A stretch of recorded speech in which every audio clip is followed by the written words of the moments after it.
Girl returns from death with a terrifying message from Jesus. It was a bright and ordinary morning in the small town where Sarah lived. The air was crisp, the sky clear, and the streets were alive with the sounds of children playing. 11-year-old Sarah, with her infectious smile and boundless energy, was the kind of child who brought life to everyone around her. She was adored by her family, teachers, and friends, a young girl with a curious mind and a heart full of love. On this particular day, Sarah decided to spend the afternoon riding her bike, an activity she loved more than anything else. As she pedaled down the familiar streets of her neighborhood, her laughter echoed among the houses. Her friends joined her, their small convoy weaving through the streets with carefree joy. The world felt safe, predictable, until it wasn't. At a busy intersection near the park, a truck driver, distracted for just a moment, missed a stop sign. The vehicle barreled into the path of Sarah's bike. Witnesses later described the sound of the collision as thunderous, a noise that froze everyone in place. Sarah's bike crumpled under the impact, and her small frame was thrown into the air before landing hard on the pavement. Screams filled the air as people rushed to her side. A passerby called for an ambulance, while another tried to comfort her panicked friends. Sarah lay motionless, her body battered and still. When the paramedics arrived, they worked frantically to save her, but her pulse had stopped. For over 20 minutes, her heart showed no signs of life. At the hospital, doctors fought to revive her. The scene was chaotic, nurses rushing in and out of the room, machines beeping frantically, her parents sobbing in the hallway, their prayers mingling with their tears. Despite their best efforts, the medical team couldn't bring her back. Sarah was declared clinically dead, and a deep, crushing silence fell over the room. The light in her parents' lives seemed extinguished. But Sarah wasn't gone. She was somewhere else, embarking on a journey no one could have imagined. As the chaos of the hospital faded, Sarah became aware of a profound calm enveloping her. She no longer felt the pain of her injuries or the panic of the accident. Instead, she felt herself being lifted, as though carried by an unseen force. Around her, the world transformed. The cold, sterile hospital room dissolved, replaced by an overwhelming light. It wasn't just bright, it was alive, radiating warmth and love that she could feel deep in her soul. The light pulled her gently, guiding her into a realm that defied description. Colors she had never seen before danced around her, and a symphony of sounds, both harmonious and otherworldly, filled the air. The beauty of this place was beyond anything she could have imagined, but it wasn't just the visual splendor that struck her, it was the sense of peace. All her fears, doubts, and pain melted away, replaced by a profound understanding that she was safe, loved, and home. Then she saw him. Emerging from the light was a figure she immediately recognized, though she couldn't explain how. It was Jesus. His presence was overwhelming, not in its grandeur, but in its gentleness. His eyes, filled with love and understanding, seemed to look straight into her soul. Sarah felt no need to speak. It was as if he already knew everything she was thinking, every question she had, every fear she carried. Jesus extended his hand, and without hesitation, Sarah took it. She felt a surge of warmth and love that was unlike anything she had ever known. He led her to a place where the light seemed even brighter, and as they walked, he began to show her things. It wasn't through words, but through visions that appeared all around her, like living paintings. In one vision, she saw Earth spinning slowly against a backdrop of stars. The planet was breathtakingly beautiful, but as she looked closer, she noticed flashes of chaos, storms ravaging cities, fires consuming forests, and people fighting one another. Yet, amid the darkness, there were also moments of light. She saw people coming together, helping one another, and praying for peace. The contrast was stark, and it stirred something deep within her. Then Jesus spoke, his voice resonating with both authority and kindness. "The world is at a crossroads," he said. "What comes next depends on the choices humanity makes. You are here to witness and to share what you see." Sarah didn't fully understand what he meant, but she felt the weight of his words. She realized she was being shown these visions for a reason, though she couldn't yet grasp the full scope of their importance. The next vision, however, would leave an indelible mark on her, shaping the message she would carry back to the world. As Sarah stood in the presence of Jesus, she felt a sense of anticipation, as though something significant was about to be revealed. The radiant light around her shimmered, and suddenly, her surroundings shifted. She found herself looking down at the earth from above, a breathtaking sight that filled her with awe. The planet sparkled like a jewel in the vast expanse of the universe, its oceans glimmering under the sun's light, its landscapes vibrant and full of life. But as she looked closer, her awe turned to concern. The vision began to change. The beauty of the earth was interrupted by flashes of turmoil. She saw cities swallowed by rising waters, entire forests consumed by flames, and skies darkened by pollution and storms. The images moved quickly, overwhelming her senses, each more unsettling than the last. She saw people arguing, fighting, and turning against one another in anger and fear. There were scenes of chaos, crowds fleeing, buildings collapsing, and a growing sense of despair spreading across the globe. Sarah felt a knot form in her chest, a wave of fear threatening to engulf her. She turned to Jesus, his presence steady and calm beside her. His voice broke through the chaos, anchoring her. "Do not fear, there is more to see." The vision shifted again, and this time Sarah saw something different. Among the chaos, there were moments of light, people helping one another, communities coming together, and acts of kindness that stood out like beacons in the darkness. She saw scientists working in labs, inventors creating new technologies, and families rebuilding their lives after disasters. Despite the fear and turmoil, there was hope.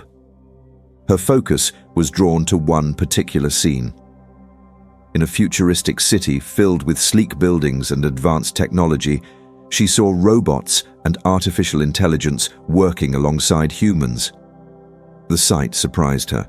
She had always associated robots with cold efficiency, and the stories she'd heard painted AI as a threat to humanity. But this vision was different. Here, machines were aiding people, performing tasks that allowed them to focus on what mattered most. Spending time with loved ones, creating art, and finding meaning in their lives. At the center of this vision stood a figure she recognized instantly, Elon Musk. He wasn't commanding the robots or controlling the scene. He was collaborating with others, guiding innovation and encouraging harmony between humans and technology. The image was clear. Technology wasn't the enemy. It was a tool, and like any tool, its impact depended on how it was used. Jesus spoke again, his voice gentle yet filled with purpose. He has been given a gift. He is one of many who will shape the future, but the outcome will depend on the choices humanity makes. Fear of what is unknown blinds people to what is possible. Sarah felt her fear begin to fade, replaced by curiosity and a sense of responsibility. She realized that the message wasn't about blindly trusting technology or fearing its rise. It was about understanding its potential and using it wisely. The vision wasn't a prophecy of doom, but a reminder of the power humanity had to create a better future. As the visions continued, Sarah saw more examples of how technology could be a force for good. She watched as medical advancements saved lives, as renewable energy powered entire cities, and as AI solved problems that had plagued humanity for generations. But she also saw the dangers of misusing these tools, how greed and selfishness could turn innovation into a weapon. The contrast between these futures was stark, and the choice was clear. Humanity could embrace fear and division, or it could choose hope, collaboration, and responsibility. The answer, Sarah realized, lay not in the machines, but in the hearts of the people who created and used them. Her journey through these visions left her both inspired and sobered. She understood the weight of the message she had been given and the importance of sharing it with the world. But just as she began to process what she had seen, the light around her began to dim. She felt a gentle pull, as though she were being drawn back to her body. The transition was sudden and jarring. The warmth and serenity of the otherworldly realm faded, replaced by the cold, clinical reality of the hospital. Sarah's eyes fluttered open, and the sounds of machines and hurried voices filled her ears. Her parents were at her side, tears streaming down their faces, their expressions a mixture of disbelief and overwhelming relief. Doctors called her recovery a miracle. For over 20 minutes, she had been without a pulse, and yet here she was, alive and conscious. But Sarah knew that her return wasn't just a medical anomaly, it was a mission. She had been sent back for a reason, and the message she carried wasn't hers to keep. It was meant for everyone. In the days and weeks that followed, Sarah struggled to put her experience into words. How could she explain the beauty and the terror, the hope and the urgency of what she had seen? Her parents listened with wide eyes as she recounted her journey, her voice trembling with emotion. When she spoke of Jesus and the visions of the future, they were stunned into silence. It wasn't just the content of her story that moved them, it was the conviction in her voice, the certainty that she had witnessed something extraordinary. As Sarah began to share her story with others, the reactions were mixed. Some were inspired, seeing her message as a wake-up call to take responsibility for the future. Others were skeptical, dismissing her experience as a hallucination or a child's overactive imagination. But Sarah didn't let the doubters deter her. She knew what she had seen, and she knew it was too important to keep to herself. Her message was clear. The future wasn't something to fear, but something to shape. Technology, when guided by wisdom and compassion, could be a force for good. But humanity had to choose its path wisely, embracing collaboration and rejecting greed and division. The choice was in their hands, and the time to act was now. Sarah's return to the world of the living was met with awe and disbelief. Her recovery defied all medical explanation. The doctors who had fought to revive her could only call it a miracle, shaking their heads in astonishment as she not only regained consciousness, but seemed remarkably lucid and calm for someone who had just come back from the brink of death. Her parents, overwhelmed with relief, held her close, tears streaming down their faces. For them, it was as though they had been given their daughter back, and nothing else mattered in that moment. But for Sarah, things were different. The warmth of her parents' embrace and the beeping of the hospital machines felt distant and almost surreal. Her mind was still consumed by what she had seen. The visions were etched into her memory as vividly as if she had experienced them in real life. She couldn't stop replaying the scenes in her head, the chaos, the light, the message from Jesus, and the images of Elon Musk and the future of humanity. Every detail felt significant, as though it were a piece of a puzzle she was meant to share with the world. At first, Sarah didn't know how to talk about what had happened. How could she explain something so extraordinary, so beyond the realm of normal experience? Her parents tried to ask her about the accident, but Sarah remained quiet, her thoughts racing. It wasn't fear that held her back. It was the enormity of what she had witnessed. She knew her story would change everything, and she wasn't sure how people would respond. But as the days went on, She realized that staying silent wasn't an option. The message wasn't hers to keep. It was her responsibility to share it, no matter how difficult it might be. Sarah began by telling her parents. She recounted everything, how she had been lifted into the light, how she had stood before Jesus, and the visions of Earth's future. Her parents listened in stunned silence, their expressions shifting from disbelief to awe as she described the message she had been given. When she spoke about Elon Musk and the role of technology, they exchanged glances, unsure of what to make of it.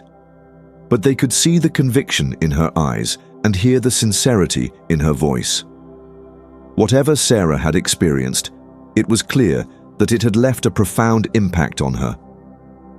As word of Sarah's story spread, she found herself speaking to others, family, friends, and even strangers who had heard about her miraculous recovery. At first, people listened out of curiosity, drawn in by the sheer mystery of her experience. But as she spoke, they became captivated by her words. Sarah didn't just recount what she had seen, she explained what it meant, breaking down the message with a clarity and passion that seemed far beyond her years. She described how humanity was at a crossroads, how the choices they made now would determine the future for generations to come. She talked about the dangers of fear and division, the potential for technology to be used for good or evil, and the importance of faith and compassion in shaping the path forward. Her words were powerful because they weren't just abstract ideas. They were rooted in the vivid, tangible visions she had been shown. Not everyone believed her. Some dismissed her story as the result of trauma or a vivid imagination. Skeptics argued that near-death experiences were nothing more than chemical reactions in the brain, a final burst of activity before death. But Sarah wasn't deterred by the doubters.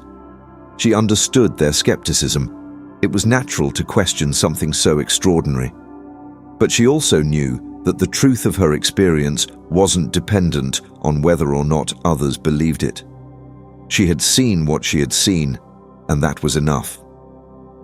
As more people heard her story, something unexpected began to happen. Sarah's message started to resonate in ways she hadn't anticipated. People began to reflect on their own lives, their own choices, and their own fears about the future. Her words about technology struck a particular chord. For years, the narrative around artificial intelligence and automation had been dominated by fear. Fear of job loss, fear of machines taking over, fear of losing control. But Sarah's vision offered a different perspective. It showed a future where technology, when guided by wisdom and compassion, could be a force for good, a tool for solving humanity's greatest challenges. Sarah's story also sparked conversations about the role of faith in an increasingly technological world. Could spirituality and innovation coexist? Could humanity embrace progress without losing its moral compass? These were the questions people began to ask, inspired by the clarity and hope in Sarah's message. She didn't claim to have all the answers, but she encouraged people to seek them out, to reflect on their values and intentions as they moved forward. As the weeks turned into months, Sarah's story became more than just a recounting of her near-death experience. It became a call to action.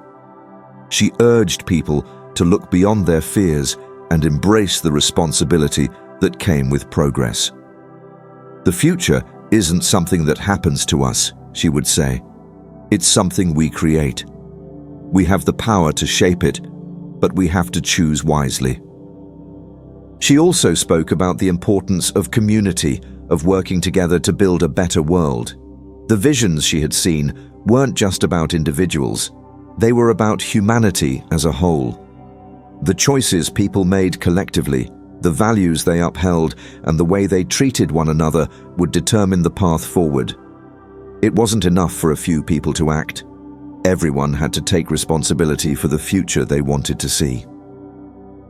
Despite her young age, Sarah's words carried weight. She spoke with a wisdom and sincerity that moved people to action. Communities began organizing discussions about the ethical use of technology inspired by her story. Engineers and scientists started thinking more deeply about the impact of their work, considering not just what they could do, but what they should do. Spiritual leaders and innovators came together to explore how faith and technology could complement one another, finding common ground in their shared desire to make the world a better place. Through it all, Sarah remained humble. She didn't see herself as a prophet or a savior, just a girl who had been given a glimpse of something extraordinary. Her mission wasn't to dictate the future, but to inspire others to take an active role in shaping it. And as she continued to share her message, she found hope in the people who listened, in the changes they made, and in the choices they embraced. It wasn't an easy path, but it was one worth walking together. As Sarah's story spread, it became more than just a tale of a near-death experience. It sparked a movement, a collective rethinking of how humanity approached its future. People were drawn to her message, not just because of its spiritual elements, but because it felt urgent and relevant. The fear of what was to come, whether from climate change, technological advances, or societal divisions, was something many could relate to. Sarah's visions gave them a lens through which they could process that fear and transform it into something constructive. But with the growing reach of her story came increased scrutiny. Public figures, journalists, and even scientists weighed in, each offering their interpretations of her experience. Some saw her as a beacon of hope, a young girl sent back with a divine message to guide humanity. Others dismissed her as a child caught in the swirl of imagination and trauma. There were debates on television, articles dissecting her claims, and even skeptics who tried to debunk her story. Sarah faced these challenges with remarkable grace. She didn't argue with those who doubted her. Instead, she focused on those who were willing to listen. For her, the message was more important than the messenger. She often said, "It's not about me, it's about us, what we can do together to create the future we want." Her humility only made her story more compelling. She wasn't seeking fame or recognition. She was trying to fulfill a responsibility she felt had been given to her. She spoke at schools, community centers, and even conferences, sharing her vision with anyone who would listen. Each time she told her story, she emphasized the same points: the importance of faith, the potential of technology when guided by compassion, and the urgent need for humanity to come together. One of the most striking aspects of Sarah's message was her unwavering belief in the potential for good. Despite the terrifying images she had seen, wars, disasters, and societal collapse, she always returned to the moments of light and hope.